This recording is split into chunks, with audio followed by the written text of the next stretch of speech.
The implementation of the revised Energy Sector Levy Act 2025, Act 1141, officially takes effect today, Wednesday, 16 July 2025.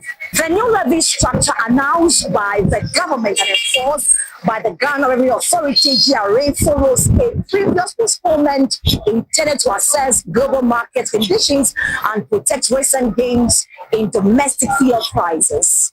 Parliament approved the Energy Sector Levy Amendment Bill 2025, introducing a 1 Ghana Cedi increase in the levy on petroleum products. This measure is expected to generate an additional 5.7 billion Ghana cedis in revenue to help reduce energy sector debts and support stable power supply. The amended law introduces increased rates under the energy sector shortfall and debt repayment levy for several petroleum products. These changes are designed to boost revenue for repaying legacy debts and supporting energy infrastructure in the country. The Gprtu Public Relations Officer, Abass Ibrahim Moro, stated that prior to the implementation of the revised Energy Sector Levy, which officially takes effect today, they were adequately consulted.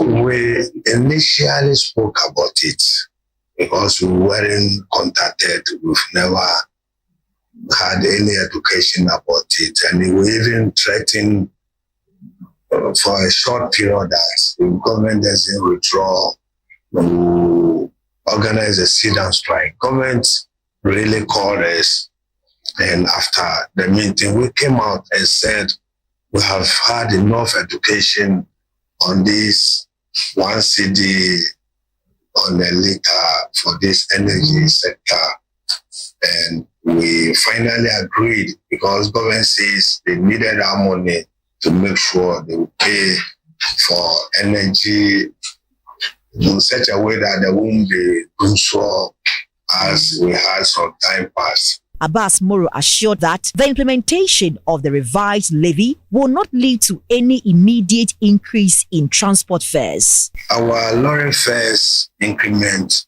or decrease comes as and when the need arises. And each time we are to increase lorry fares, we come out, educate the public as to the reasons why we need to change our lorry fares upward or downward. For now, we haven't spoken about that. And let's move forward and see. When the need arises, we'll never hesitate to come out and see and educate the public, tell them where we are coming from and where we are moving to. He further urged the public to disregard the announcements from transport groups such as the Coalition Commercial Transport Operators, who may attempt to increase fares in response to the levy adjustments. We are emphasizing that transport fares remain the same, and they should disregard what some of our colleagues came up with. I mean, they know the system. We have laws in the country. One person cannot say, because I have my vehicle, I want to change my lorry fares. It's never done that way. When fuel was reduced and we reduced the lorry fares, I'm very happy the law enforcement agencies arrested one person up north. There is another person somewhere around home for charging exorbitantly.